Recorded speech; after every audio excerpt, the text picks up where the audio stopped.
All right, guys, what's going on? Welcome in. So, Rich Cimini of ESPN threw out the idea of potentially trading Quincy Williams for draft capital and looking at Jalon Walker, linebacker from Georgia, with that 7th overall pick. And I got to say, and by the way, this is not because Quincy Williams is my favorite player, but I'm just not really understanding why the Jets would go down this specific.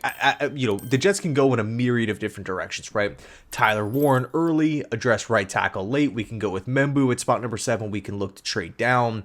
You can, if the Jets walk away with a wide receiver at spot number 7, would it be considered, a reach or an overdraft by many? Yeah, maybe, but you feel pretty confident in that player stepping in and instantly being the second best wide receiver on the football team. So, if you are in a position like that in this day and age, it's easy to justify the pick, especially if it works out.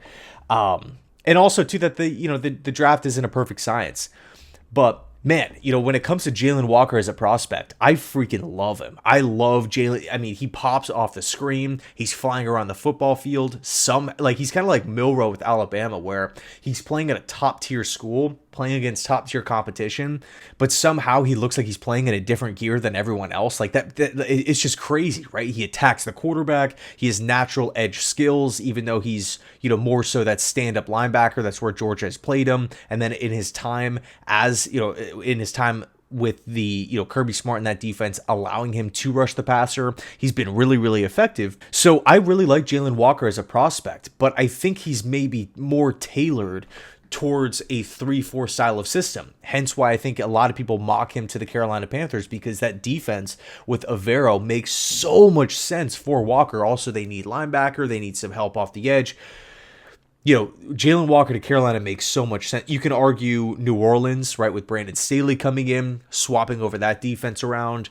Tampa Bay Bucks, I don't think he's going to fall to 19, but, in that style of defense, linebackers have, range. You can line them up on the left, line them up on the right. Maybe first and second down, he's at linebacker. Then on third downs or obvious passing situations, you can maybe rush the passer directly with linebacker blitzes when you're rushing him standing up. There's a lot of things that you can do with Jalon Walker, and I just don't think in this style of system, a 4-3, assuming that it's going to be, the 4 down lineman approach, with Jamie and Sherwood getting paid and Quincy Williams, who's a former All-Pro player, trading Quincy. The way I'm looking at it is like this, right? What are the New York Jets right now? We're a team that is top heavy. We have a lot of really, really talented players, but we have a lot of roster holes and we have a lot of depth issues. So that's who we are. So from that point, with the top 10 pick, are we going to trade away a strength of the football team? By the way, Quincy Williams is not 34 years old, 33 years old. No, he's still young, 28 years old. Again, former All-Pro, who, not to mention is the brother of Quinn Williams, one of the team's best players. We're going to trade away strength for draft capital to clear money. Okay, I get that, but we're trading away strength, opening up another need to then fill that need with a player at 7 who doesn't necessarily fit the system the way you'd want him to.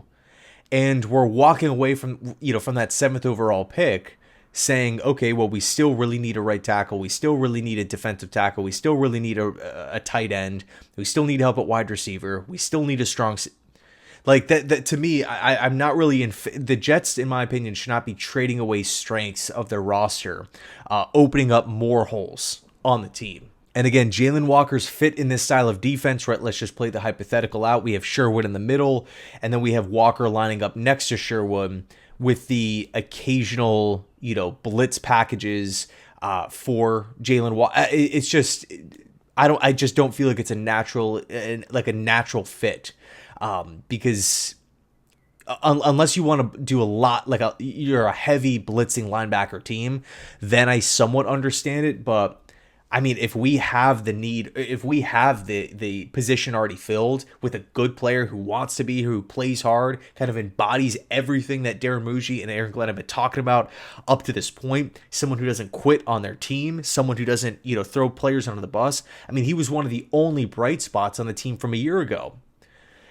And again, I'm not biased because he's my favorite player, but he's my favorite player because of these things. I'm not trading this guy away. Again, just giving the Jets another task to fill, void on the roster to figure out.